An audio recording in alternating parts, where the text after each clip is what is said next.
Hello ladies and gentlemen, and welcome to the flight deck. It's Captain Hopwood and I'm ready and raring to go, and I've got my co-pilot Zac Plant. Planty, welcome along to Bomber Talk. Cheers for having me, Hop. Thanks for letting me drop in, mate.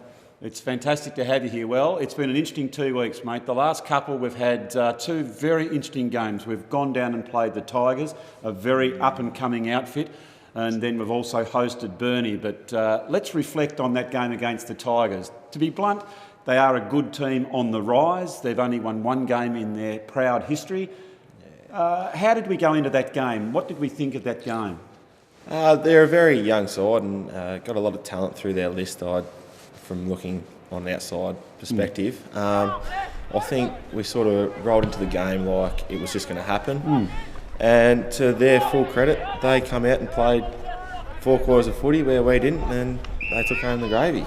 Yeah, they certainly did. Did you ever think, at what stage did you think that, wow, we're really in trouble? Did you think at any stage we had the game, we were always going to get into second gear? What was the thought process going through your mind as a player on the park?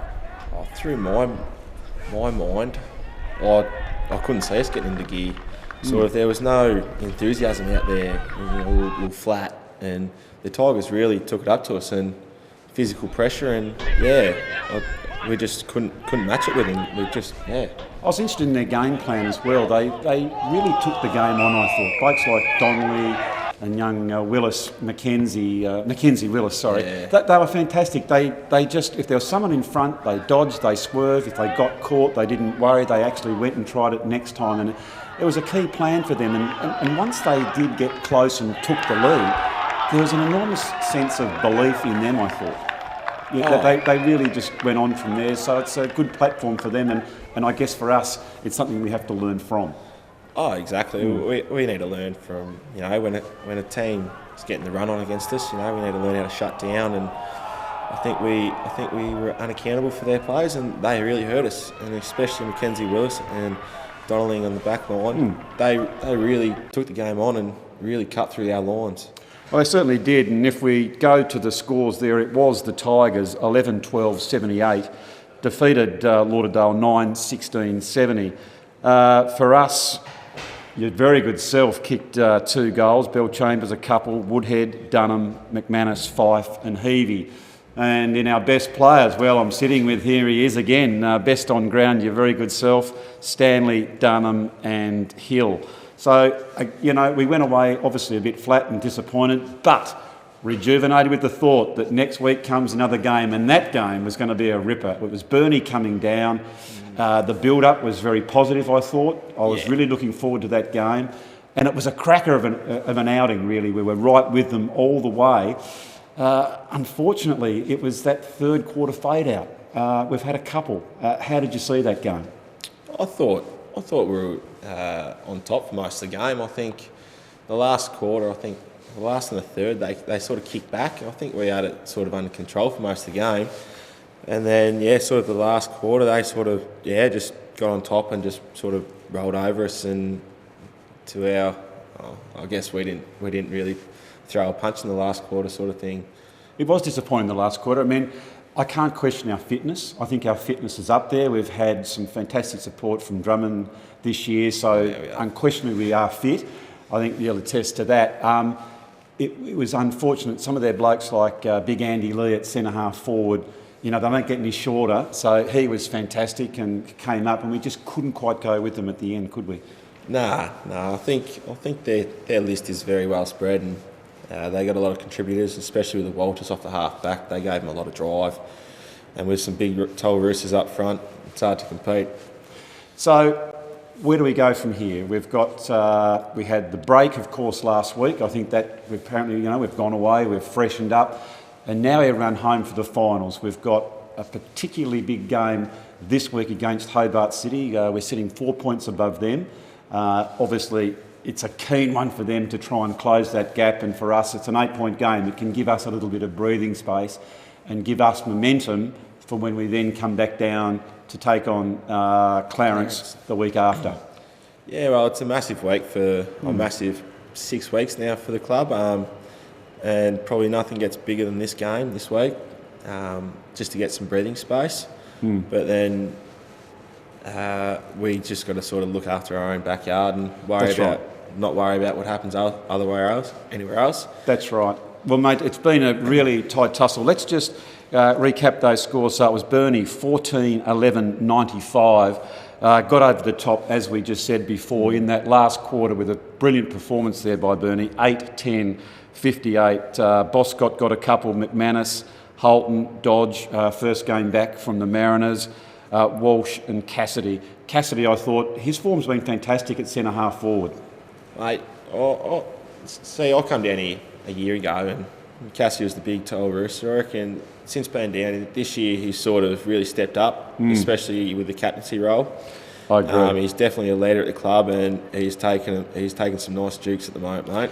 He certainly is. He's got someone to go to. Waller was fantastic. Ford back into his first game. Dunham, Dodge and Stanley. So it's a very even competition. We found that last year that between, I think, right up into the death knell, we could have either finished first or sixth. It was amazing. It's panning out this year again, the same thing. So like you say, we really have to concentrate, hone in on these next 6 weeks. So Zac, thanks very much for joining us. We've really enjoyed talking with you and getting an insight into how you think it's going.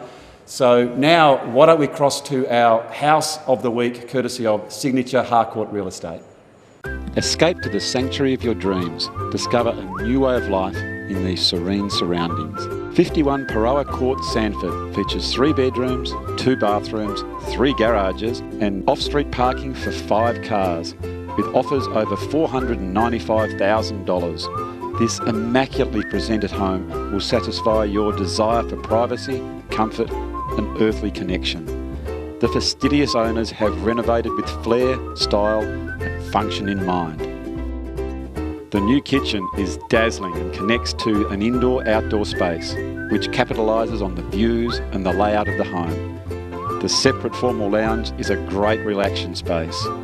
Superb outbuildings including a triple garage, big workshop and a separate sleep out for visitors. An immaculate home, sensational views, perfect privacy. What more could you want? Contact Neville Howlett on 0418 129 539 or neville.howlett@harcourts.com.au. Slapped over the top, but a mark taken on the last line of defence by the Brighton player, but it goes long. Play on, hang on. Yep. Oh, the mark's been paid to Ed Normstrom. So Eddie, he's got a beautiful big booming kick on him. Just chips in short, finds Gaffney. Now this guy is a good kick of the footy. Gaffney has a chance. Goes long, goes strong, bang, goal. But the umpire's just taking his time. Ruck contest, 1 down.